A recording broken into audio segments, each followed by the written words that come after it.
Mário Quintana tem uma trova especial. Ele disse, um dia pronto, me acabo. Seja o que tem de ser, morrer que me importa, o diabo é deixar de viver. Olha só, um dia pronto, me acabo. Seja o que tem de ser, morrer que me importa, o diabo é deixar de viver. E quando que você e eu deixamos de viver? Quando a gente tem uma vida pequena, banal, fútil, inútil, superficial. Afinal de contas, nós somos mortais. Isso significa que nós não temos a eternidade para ter uma obra que honre uma vida para que ela não se apequene. No livro Qual é a Tua Obra, aqui mencionado, que aliás dá título a esta palestra, eu menciono também um autor britânico do século XIX, chamado Benjamin Disraeli. Benjamin Disraeli foi, inclusive, o primeiro-ministro da Rainha Vitória. Benjamin Disraeli diz o seguinte, a vida é muito curta para ser pequena. A vida é muito curta para ser pequena. Já basta que ela curta seja para que eu consiga apequená-la de algum modo. E quando a gente apequena uma vida que já é curta, quando a gente tem uma vida banal, fútil, inútil, superficial, morna. Interessante. Nós temos hoje aqui um grande grupo de homens e mulheres que no campo do município ou do estado atua na atividade pública, isto é servidor. É aquele ou aquela que tem uma capacidade imensa de fazer algo especial, ganhar a vida cuidando de vida. Você quer coisa mais honrosa do que ganhar a vida cuidando de vida, mas não da própria vida. Também da própria vida, mas do conjunto da vida numa comunidade, numa cidade, num estado. E nesta hora, quero lembrar algo. De fato, a vida é muito curta para ser pequena. Vários de nós, quando mais jovens, a gente ia almoçar no domingo na casa de um irmão, do pai, da mãe, de um parente. Não tinha possibilidade de fazer um almoço se cada um não levasse alguma coisa. E aí vinha um milagre magnífico na vida. Cada um de nós levava um pouquinho. Mas na hora de ir embora, todo mundo levava mais do que tinha trazido. Esse é um milagre maravilhoso. Esse é um milagre da multiplicação. Olha que coisa. Cada um de nós levava só um pouquinho. Um frango, uma maionese, uma lasanha. Mas na hora de ir embora, depois que você juntava e todo mundo comia, sobrava. E cada um levava para casa mais do que tinha levado para o almoço. Nós temos essa condição em qualquer cidade, em qualquer comunidade, em qualquer família, no planeta. Claro.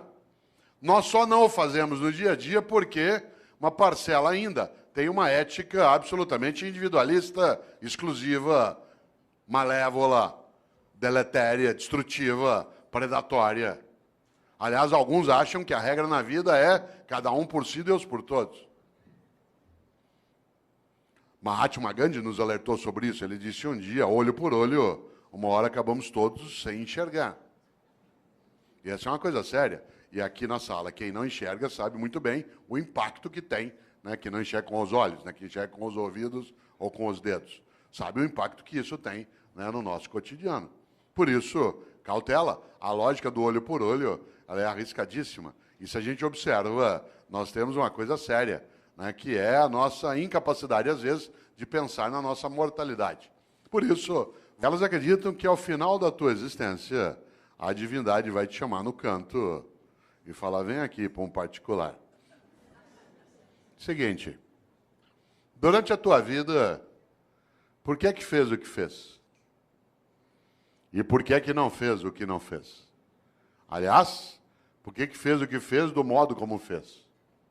E por que é que deixou de fazer o que deveria ter feito? Essa é uma pergunta séria. Algumas pessoas na vida não esperam o dia de juízo final para meditar sobre isso. Vão fazendo durante a própria vida. Pois bem, os cristãos construíram, a partir da influência judaica, uma percepção. E essa percepção ela se consignou na ideia também de juízo final no último livro da Bíblia dos cristãos, que é aquele que fala do fim, que é o livro da Revelação ou o livro do Apocalipse. Quem aqui tiver uma Bíblia cristã, dê uma olhada um dia. Esse livro é um livro terrível. Ele não é terrível porque é horroroso, mas porque ele traz algumas coisas para meditar. E se você observa, lá no livro do Apocalipse, No capítulo 3, versículo 15 e 16, os cristãos escreveram: Deus vomitará os mornos. Deus vomitará os mornos. Aliás, a frase completa é: porque tu não és quente nem frio, hei de vomitar-te. Olha que frase forte. Conhece gente morna? Gente que não é quente nem fria. Gente que é mais ou menos. Que é quente ou frio, não. Que não cheira nem fede. Sabe gente morna? Morna no trabalho, morna na comunidade, morna na prefeitura, morna na Câmara, morna na escola. Morna. Não é quente nem fria. Gente que não tem compromisso, que não cheira nem fede. Mais ou menos. Mais ou menos compromissado, mais ou menos competente, mais ou menos servidor, mais ou menos religioso, mais ou menos político. Mais ou menos. Sabe gente morna? Que não cheira nem fede. Deus vomitará os mornos. Sabe aquela pessoa que é morna? Morna no casamento. E aí, como é que está o casamento? Ah, ruim com ele, pior sem ele. Morna na comunidade. E aí, como é que está o debate em Campinas sobre a política? Ah, vamos levando, né? E aí, lá na prefeitura, vamos ver o que dá, né? E a escola, como é que está? Não sei, vamos ver. Não, falta pouco para eu aposentar.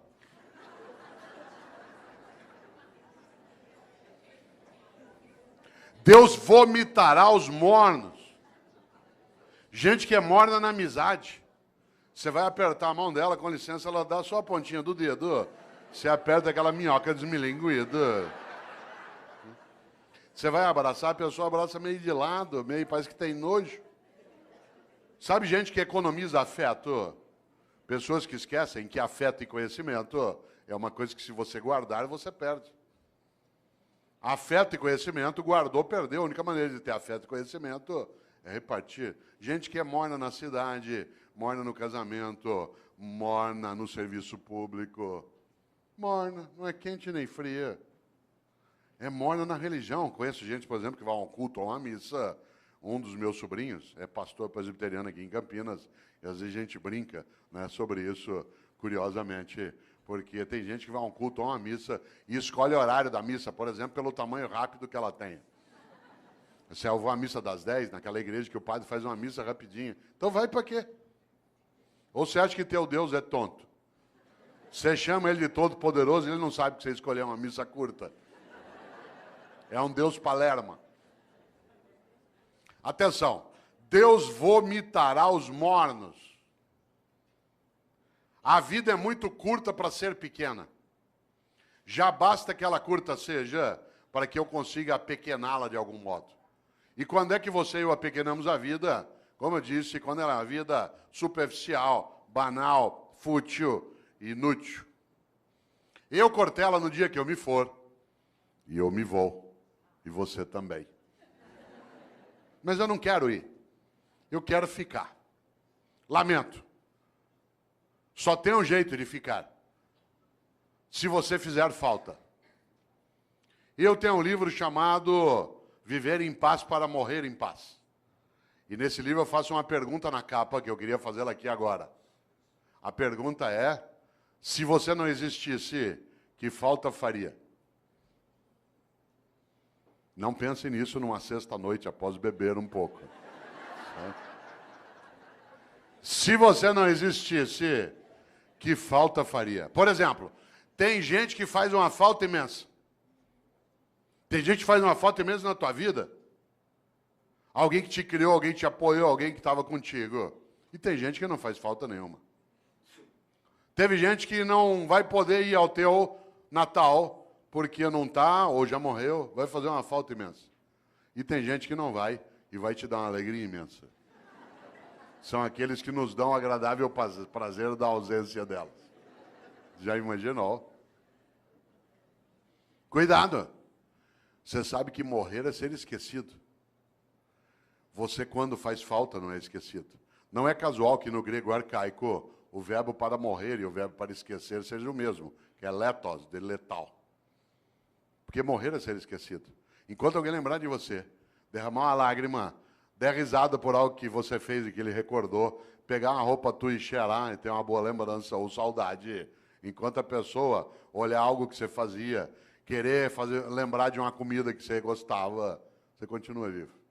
Quem ama não desiste. Quando você está começando a desistir de algo, é porque você está começando a deixar de amar. Sabe o que a dona Maria achava que ela fazia na Secretaria de Educação? Café. Sabe o que o rapaz que tirava cópia xerográfica achava que fazia na Secretaria de Educação? Tirava cópia xerográfica. A moça que fazia nota de empenho achava que o trabalho dela era fazer nota de empenho. O que ela não tinha visão? Da obra. E por isso eles estavam na rotina do dia a dia. A rotina. Não havia um entusiasmo. Um dia eu decidi mudar essa lógica. E decidi que, em vez de ir comigo visitar a escola, com banda, com merenda, com criança, com tudo, em vez de ir quem já estava convertido, era melhor levar pessoas do dia a dia da secretaria. E aí eu passei a avisar. Quem vai comigo agora nas visitas vai ser o pessoal do dia a dia do gabinete, que tem as várias atividades. A primeira que foi comigo foi Dona Maria.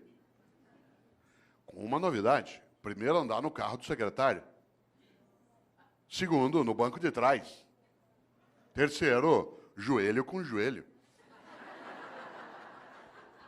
Com batedores da Polícia Militar na frente, como é na capital às vezes, ou da Guarda Metropolitana. E ao chegar na escola comigo, não só privar de uma conversa, que não tinha que ser comigo, eu estou falando da simbologia da autoridade. Né? Chegar lá na escola, em vez dela ir fazer o café e servir, ela ia ser servida. E ela entrava e via a banda, e via as crianças, e via a reforma da escola. Vocês não fazem ideia.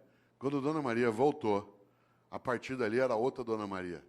De repente, ela entendeu uma coisa, que o que ela fazia na Secretaria de Educação não era café, era educação. E aquilo que ela fazia, que o jeito dela de fazer educação era fazer café, virava escola, criança, cidadão atendido. No dia seguinte, eu levei o rapaz do Xerox, que passava o dia inteiro naquela máquina, fazendo aquele gesto. E ele ficou boquiaberto, porque ele não fazia ideia que o que ele fazia não era tirar cópia, o que ele fazia era educação escolar. E o jeito dele fazer educação escolar era nos ajudar, tirando cópias. Vocês precisam ver a moça, né, que fazia nota de empenho. Ela imaginava que a tarefa dela era passar o dia ali fazendo nota de empenho. Quando ela viu que as notas de empenho viravam reforma, criança, comunidade, criança brincando, estudando, ela ficou boquiaberta. O que ela não tinha entendido? O propósito. O propósito, isto é, qual era a obra dela? A obra não era fazer nota de empenho, era construir educação escolar numa comunidade, usar os recursos de maneira adequada para elevar a vida. Um cirurgião, no hospital, fazendo uma sutura de apêndice, tem que dar 20 pontos na sutura, ali no teu ponto de Mark Barnes, para poder fechar direitinho, porque não tem equipamento para fazer laparoscopia.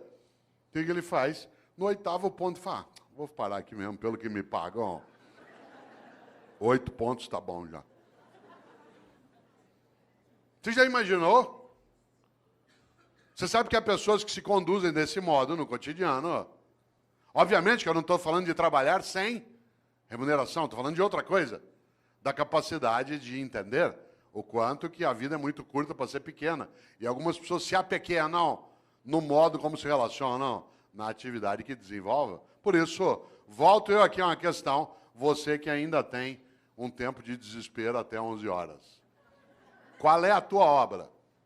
Quando você se for, e você se vai, e eu também, o que vai ficar? O que vai ficar que não estrague, não apodreça? E repito, não seja objeto de disputa odiosa. Isto é, o que você e eu fazemos que honra nossa própria existência? Interessante. Uma das coisas mais marcantes. Qual é a tua obra? Quando você se for, e você se vai, e eu também, o que vai ficar? Eu tenho certeza, você não quer ser medíocre, nem eu. A gente não quer ter como nosso patrono Mendes Sá. Eu faço o que eu posso. A gente não quer envelhecer a cabeça, a prática, a percepção, a própria vida. O que a gente quer? Fazer o melhor na condição que a gente tem, enquanto a gente não tem condições melhores para fazer melhor ainda.